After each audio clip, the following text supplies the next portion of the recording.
ও আমার প্রাণের মা, মা গো মা, কোথায় গেলে মোর ছাড়িয়া?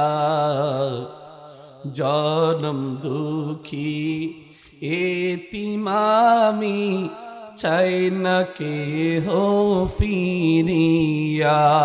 খারাপ লাগে? জোরে বলেন না, খারাপ লাগে? ও আমার প্রাণের মা, মা গো মা, কোথায় গেলে মোর ছাড়িয়া? জনম দুঃখী এতিমামি, চাই না কে হো ফিরিয়া। জনম দুঃখী এতিমামি, লয় না কে হো ফিরিয়া। আমি যখন ছিলাম আমার মায়েরই উদরে, কত কষ্ট করেছিলেন আমাকে মাইনি। এমন মাকে কেমনে আজি, এমন মাকে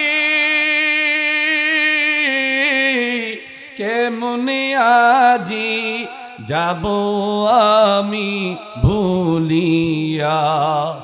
ও আমার প্রাণের মা, মা গো মা, কোথায় গেলে মোর ছাড়িয়া?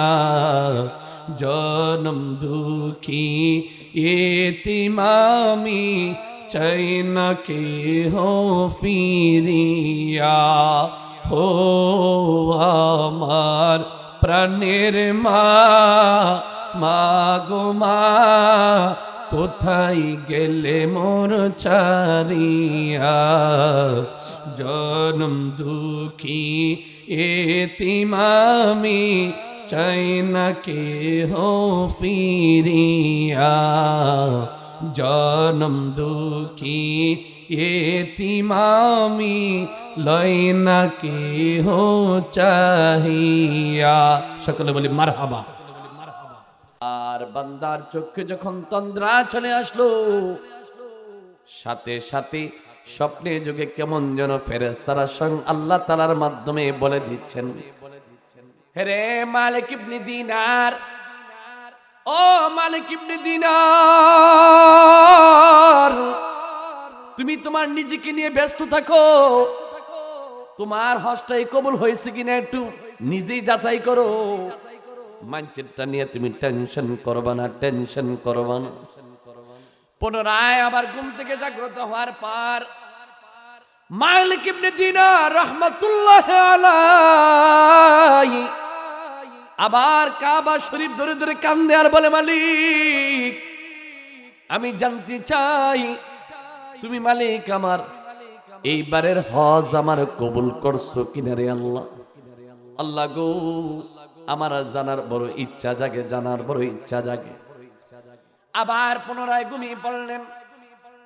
মালিক ইবনে দিনার রাহমাতুল্লাহ আলাইহি ডাকেন আর বলেন, মালিক আল্লাহ গো, আমার হজটা কবুল হয়েছে নি?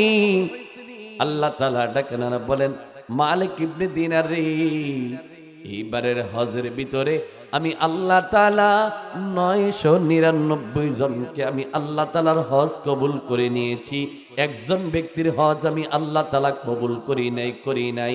এবার মালিক ইবনে দিনার বলেন, আল্লাহ গো, ওই ব্যক্তিটা কি আমি নাকি? না না মালিক, ও মালিক ইবনে দিনার রে, না না তুমি না, একজন বান্দা আছে মুহাম্মদ ইবনে হারুন, ওই হারুন ব্যক্তির আমি আল্লাহ তাআলা তার তওবাও কবুল করি না, আমি আল্লাহ তাআলা তার লাব্বাইক কবুল করি না, আমি আল্লাহ তাআলা তার কোনো কথাই কবুল করি না। ওই ব্যক্তির সন্ধান কোথায় পাবো, কোথায় পাবো? যাইবা বাগদাদে, তুই বাগদাদি পাইবা মুহাম্মদ ইবনে হারুন কে। এবার চললেন। এবার মালিক ইবনে দিনার রাহমাতুল্লাহ আলাইহি ছুটে গেলেন। যাইতেছেন আল্লাহর বান্দার কাছে। যাওয়ার পর দেখার বলে, আপনাদের এই এলাকার ভিতরে মুহাম্মদ ইবনে হারুন এই ব্যক্তি নামে কোন ব্যক্তি আসেনি? হ্যাঁ, এই ব্যক্তি নামে ব্যক্তি আছে। তার মতন আল্লাহওয়ালা আমাদের সমাজের ভিতরে আর কেউ নাই। 5 ওয়াক্ত নামাজ জামাতের সহিত পড়ে, এমনকি তাহাজ্জুদের নামাজও কাজা হয় না। আল্লাহু আকবার বলবেন না? তাহাজ্জুদের নামাজও কাজা হয় না। সারাদিন রোজা রাখে, রোজাও ভাঙে না। শুধু আমাল আর আমাল, শুধু আমলে তার জীবন ব্যস্ত রাখে।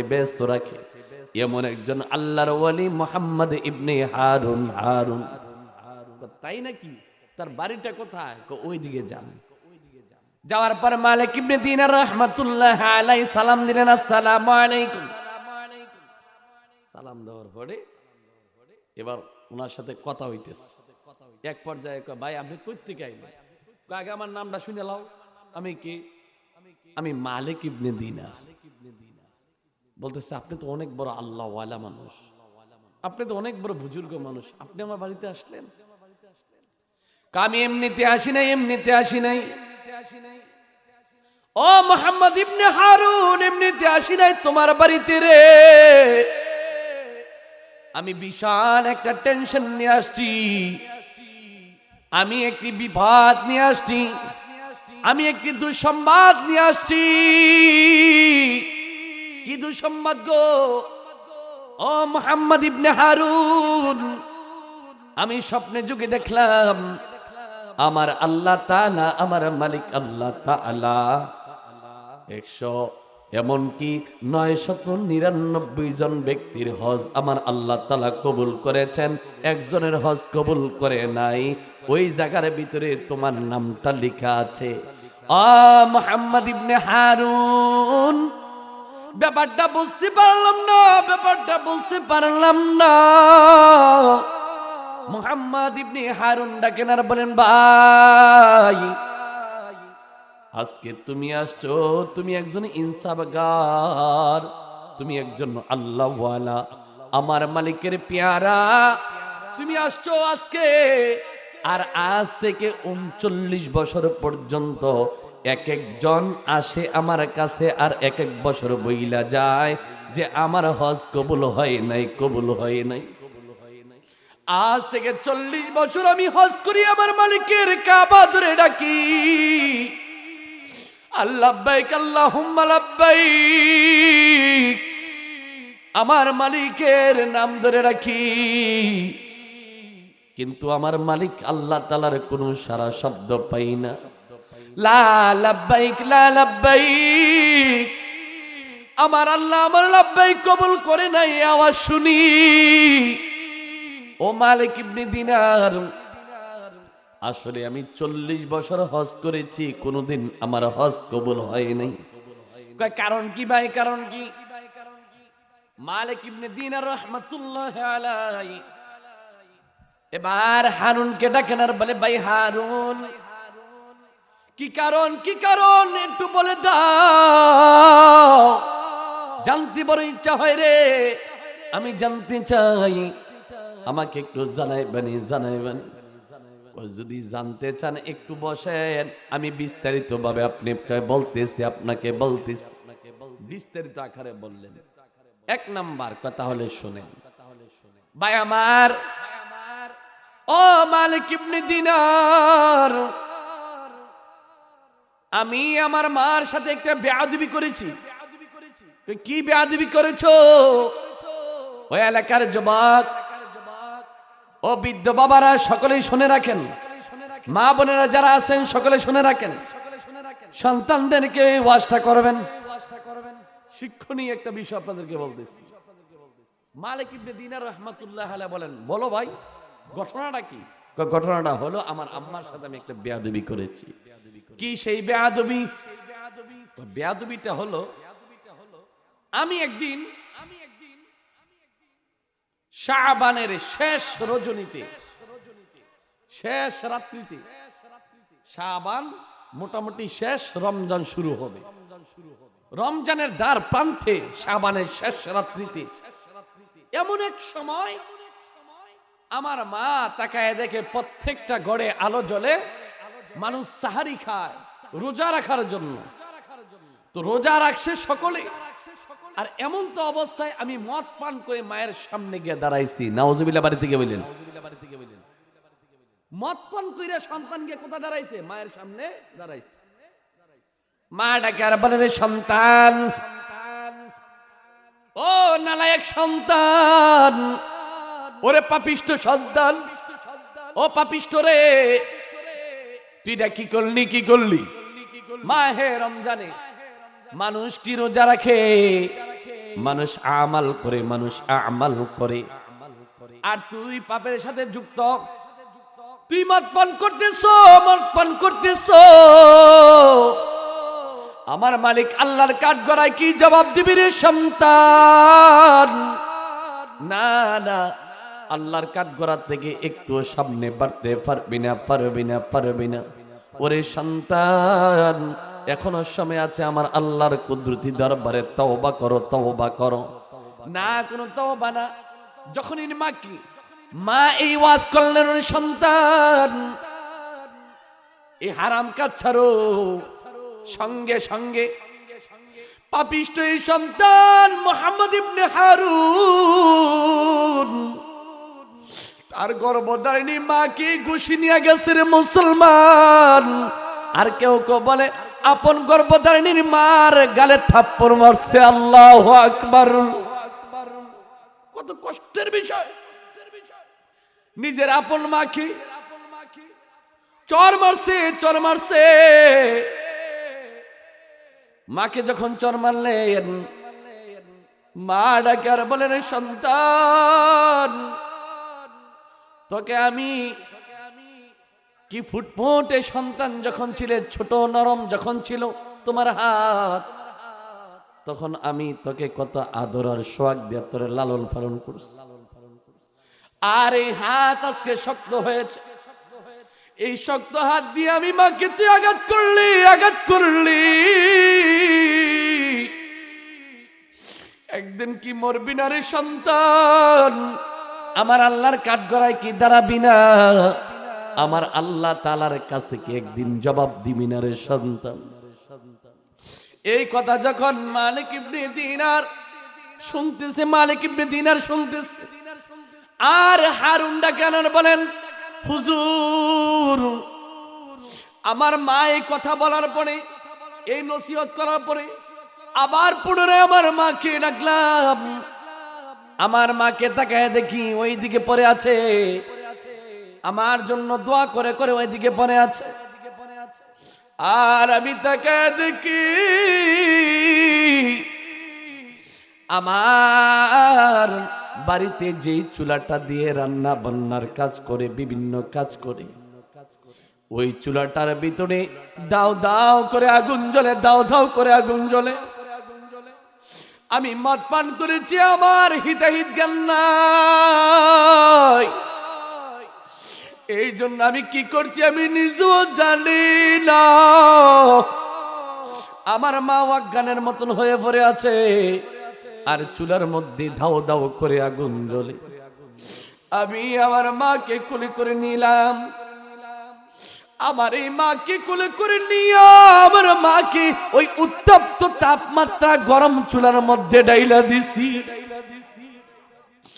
আমার মাকে এই গরম তাপমাত্রা আগুনে আমি ফালাই দিছি।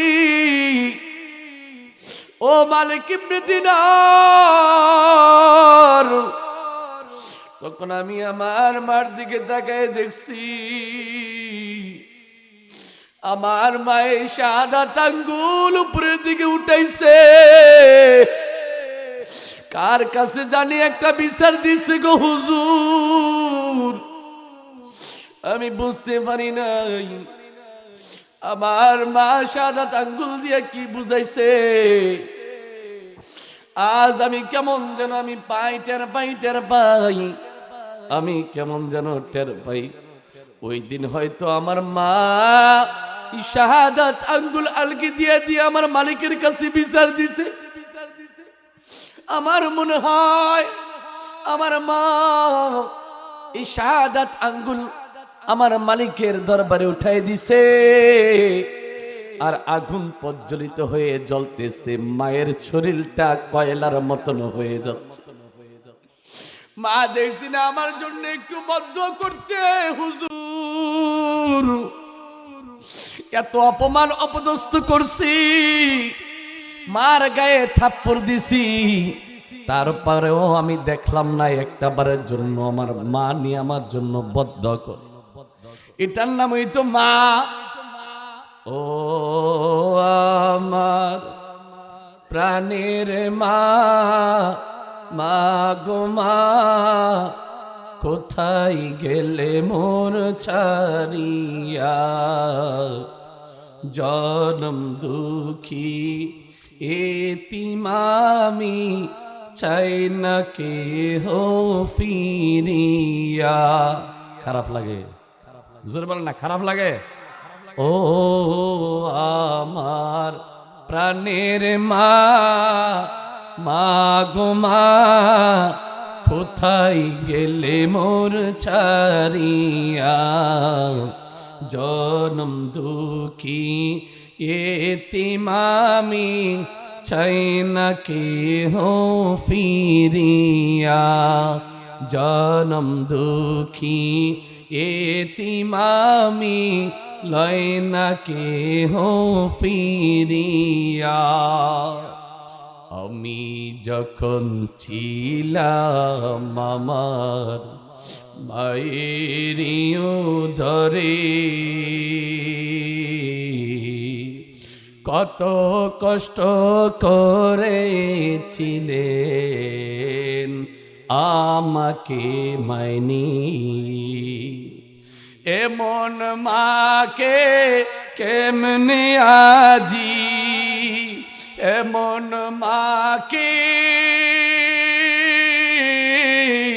কেমনে আজি যাব আমি ভুলিয়া, ও আমার প্রাণের মা, মা গো মা, কোথায় গেলে মোর ছাড়িয়া, জনম দুঃখী এতিমামি, চাই না কে হো ফিরিয়া, হো আমার প্রাণের মা, মা গো মা, কোথায় গেলে মোর ছাড়িয়া, জনম দুঃখী এতিমামি, চাই না কে হো ফিরিয়া, জনম দুঃখী এতিমামি, লয়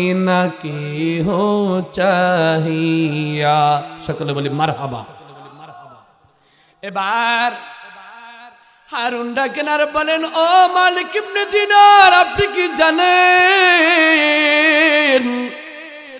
ও মালিক গো, আমার আম্মাকে আমি এই জ্বলন্ত চুলার মধ্যে আমি দিয়ে দেওয়ার পর আমি ঘুমের ঘরে গেলাম, আমার ঘরকে আটকায় দিল, আর আমার বিবিও বাহির দিক দিয়ে দরজা আটকে দেওয়ার পর আমি কেমন যেন মসজিদের মাইকে এলান শুনতেছি, হাইয়া আলাস সালাহ, হাইয়া আলাল ফালাহ। আমার কর্ণকুহরি আওয়াজ বাজে, আওয়াজ বাজে, আমার কেমন যেন আমার আসক্তিটাও দূর হয়ে গেল, আমি কেমন যেন বুঝতেছি আমার নেশাটাও চলে গেল। নেশাটার এই তীব্রতা চলে যাওয়ার পর, আমার হিতাহিত জ্ঞান আসার পর আমার কেমন যেন আমি বুঝতেছি আমি কাজটা করলাম কি, আমার নিজের আপন মাকে আমি মেরে ফেলাইছি, আমার গর্ভধারিণী মাকে আমি মেরে ফেলাইছি। যেই মা আমাকে 10 মাস 10 দিন গর্ভধারণ করেছে, ওই মাকে আমি শেষ করছি। আমি এটা কি করলাম, কি করলাম? তার ভিতরে আশ্বাস আসলো, হায় রে আমি কি করলাম, কি করলাম? এবার দরজা খুলতে যায় রে মুসলমান। দরজা খুলতে যাওয়ার পরও দেখে কেমন যেন দরজা বাইরের দিক দিকে লাগানো, বাইরের দিক দিয়ে লাগাই দিছে। স্ত্রী এই কাজ দেখার পরে সহ্য করতে পারে না, চোখের পানি আর পানি পড়ছে। এক পর্যায়ে মুহাম্মদ ইবনে হারুন রাহমাতুল্লাহ আলাইহি দরজাটা লাঠি দিয়ে ভেঙে ফেললেন। লাঠি দিয়ে ভেঙে ফেলার পর কেমন যেন বাহিরের দিকে যাইয়া দেখে যে আসলে তার মাকে যে চুলায় মধ্যে ফালায় দিছে, যে আগুনের মধ্যে ফালায় দিছে, ওই আগুনটার পাশে তার বিবি বৈশা বৈশা গুনগুন সরে কান্না করে, গুনগুন সরে কান্দে। হায়রে পাপিষ্ট, এই তুমি কি করলা, তুমি কি করলা? নিজের গর্ভধারিণী মাকে মাইরা ফেলাইলা। তোমার মতো পাপিষ্টের ঘর আমি কোনোদিন করব না। তোমার মতো পুরুষ স্বামী আমার কোনো প্রয়োজন নাই, প্রয়োজন নাই। এবার স্বামীকে ফালাইয়া বিবিও চলে গেলেন। এবার মুহাম্মদ ইবনে হারুন ডাকার বলে, ভাই মালিক ইবনে দিনার, এই হচ্ছে আমার অবস্থা গো। এই জন্য আমি 40 বছর হজ করেছি, আমার আল্লাহর কানে কাবা ধরেছি, আমার নবীর রওজায় গিয়ে আমি সালাতু সালাম পেশ করেছি, কিন্তু আমি কোনোদিন সাড়া পাই নাই। আমার হজ কোনোদিন কবুল হয় নাই, কবুল হয় নাই। এখন আমি কি করব, কি করব? আপনিও আসছেন আমার এই সংবাদটা নিয়ে। আজকে 40 বছর যাবত আমার মা দুনিয়ার থেকে চলে যাওয়ার পর থেকে আজ পর্যন্ত আমি তাহাজ্জুদ কাজা করি না, আমি এক ওয়াক্ত নামাজও কাজা করি না, একটা রোজাও আমি ভাঙ্গি না। আমি সারা রাত দিন আমার মালিকের হুকুম অনুযায়ী চলি, কিন্তু আমার মালিক আল্লাহ তাআলা আমার একটা আমলও কেমন যেন কবুল করে না, কবুল করে না। একমাত্র আমার মার অভিশাপ, আমার মার অভিশাপ। ওরে ও না হলেন মুসলমান, ও যুবক ভাই, মারে ইচ্ছা মতন কষ্ট দেওয়া যাবে? আরে জোরে কর না, ইচ্ছা মতো কষ্ট দেওয়া যাবে নাকি? মা বাবাকে কষ্ট দিয়া জান্নাতের আশা করবা, ইমাম সাহেব দাওয়াত দিবা, বড় বড় বক্তা দাওয়াত দিয়ে খাওয়াইবা, কোনো কাজে আসবে না, কাজে আসবে না। মক্কা মদিনার ইমাম সাহেবের কাছেও মুরিদ হইতে পারবা, কোনো কাজে আসবে না, কাজে আসবে না। হাজার হাজার টাকা খরচ কইরা মক্কা মদিনা গিয়া হজ কইরা হাজি নাম কামাইতে পারবা, কোনদিন তুমি আল্লাহর পেয়ারা হইতে পারবা? আল্লাহর পেয়ারা হইতে পারবা না। আল্লাহর পেয়ারা হইতে হলে সর্বপ্রথম আব্বা আম্মা তোমার জন্য জান্নাত। আল্লাহ নবী বলেন, হুমা জান্নাতুকা ওয়া নারুকা, তোমার আব্বা আম্মা তোমার জন্য জান্নাত, আর আব্বা আম্মাকে যদি অসন্তুষ্টি করো, আব্বা আম্মাই হবে আবার জাহান্নাম। আমার নবী বলেছেন। এবার ঠিকানা কোনটা বানাবেন সেটা আপনার ব্যাপার। আপনি যদি চান আপনার ঠিকানা জান্নাতে বানাই দেন, তাহলে সরাসরি আব্বা আম্মার খেদমত কিছু লাগবে। আল্লাহর ইবাদতের পরে ওয়াকাদা রাব্বুকা আল্লা তা'বুদু ইল্লা ইয়াহু ওয়া বিল ওয়ালিদাইনি ইহসানা, আল্লাহ বলেন আমার ইবাদতের পাশাপাশি আরেকটা দায়িত্ব তোমার দিয়ে দিলাম, সেটা হচ্ছে তোমার আব্বা আম্মার প্রতি ভালো ব্যবহার, সৎ ব্যবহার করবা। এবার মালিক ইবনে দিনার রাহমাতুল্লাহ আলাইহি ডাকে আর বলে, ও ভাই মুহাম্মদ ইবনে হারুন, চলো রে, এই জায়গা বসে থেকে কোনো লাভ নাই। আমার আল্লাহর খানায় কাবা ধরে তাড়াতাড়ি মাপচা মাপচা। এবার আবার খানায় কাবা ধরে লাব্বাইক আল্লাহুম্মা লাব্বাইক, লাব্বাইক আল্লাহুম্মা লাব্বাইক, বারবার এরকম ভাবে আল্লাহ তাআলার এই ধ্বনি দিচ্ছেন, আল্লাহ তাআলাকে ডাকছেন, আল্লাহ তাআলার বরত্ব প্রশংসা করছেন। হাজারো প্রশংসা করছেন। আল্লাহুম্মা লাব্বাইক যখনই বলে তখন ফেরেশতারা কেমন যেন কান্নাকোহরে বাইজা ওঠে, লা লাকা লাব্বাইক, লা লাকা লাব্বাইক। তোমার হজ কবুল হচ্ছে না, তোমার ডাক কবুল হচ্ছে না, এরকম ভাবে আওয়াজ আছে, এরকম ভাবে আওয়াজ আসতেছে। এবার মালিক ইবনে দিনার রাহমাতুল্লাহ আলাইহি ডাকার বলে, ও ভাই মুহাম্মদ ইবনে হারুন রে, আর দেরি করা যাবে না, আর দেরি করা যাবে না। আমার মালিক আল্লাহ তাআলা এমন একজন রাহমাতুল লিল আলামিনের উম্মত আমাদেরকে বানাইছেন। ওই নবীর রওজা শরীফে গিয়ে যা, চল চল চল চল চল মদিনা শরীফে যাইয়া আমার নবীর মাধ্যমে আমার আল্লাহর কাছে চাই। মনে বড় আশা ছিল যাব মদিনায়। খারাপ লাগে? তাহলে আমার সাথে বলেন, মনে বড় আশা ছিল যাব মদিনায়। সালাম আমি করব গিয়ে, সালাম আমি করব গিয়ে নবীর রওজায়।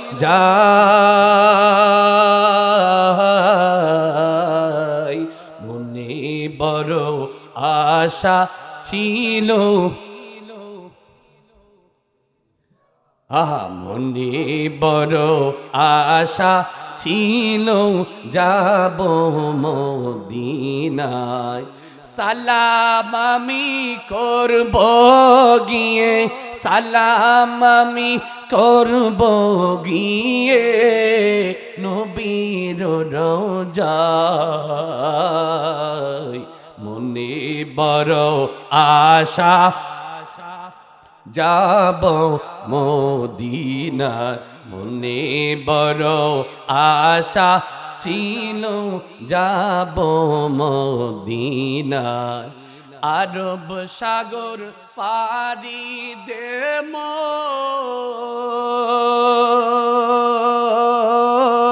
নেই কো আমার তরি,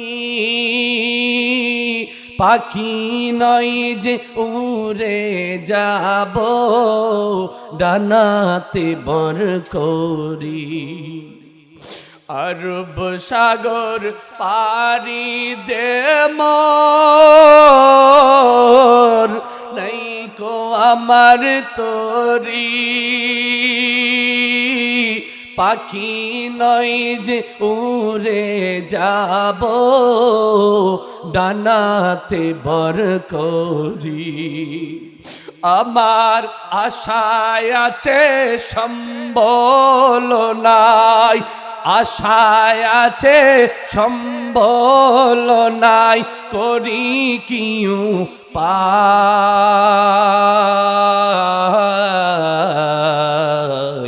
মনে বড়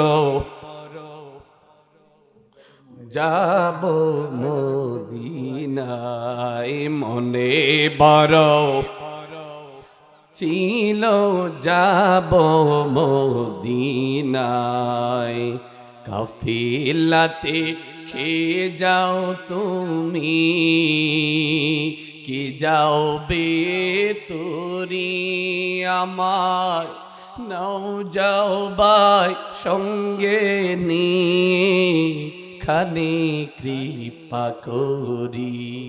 কাফিলাতে কে যাও তুমি, কি যাও বে তোরি আমায়, নাও যাও বাই সঙ্গে নিয়ে খানি কৃপা করি। সঙ্গে যদি না লাও মোরে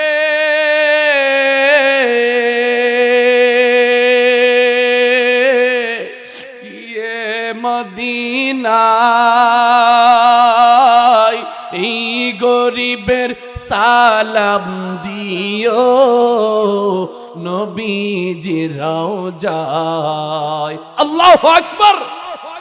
সঙ্গে যদি না লাও মুরে গিয়ে মদিনায়,